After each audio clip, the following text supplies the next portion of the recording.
T20 உலகக்கோப்பைக்கு தயாராகும் விதமாக ஒரு சில அணிகள் பயிற்சி ஆட்டமானது மேற்கொண்டது. அதில் இந்தியா, பங்களாதேஷ் இடையிலான பயிற்சி போட்டியானது நடைபெற்றது.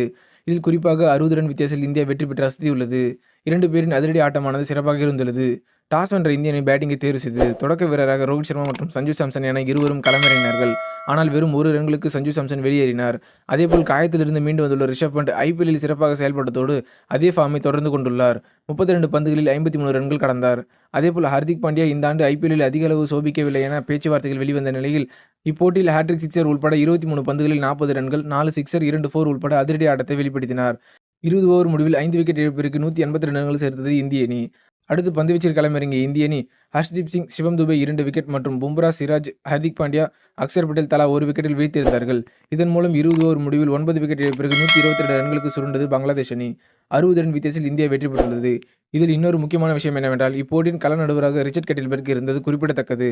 ஏனென்றால் கடந்த ஒரு சில போட்டிகளில் ரிச்சர்ட் கட்டில்பெர்க் அம்பையராக இருந்த ICC முக்கியமான போட்டிகளில் இந்தியா தோல்வியடைந்துள்ளதும் குறிப்பிடத்தக்கது.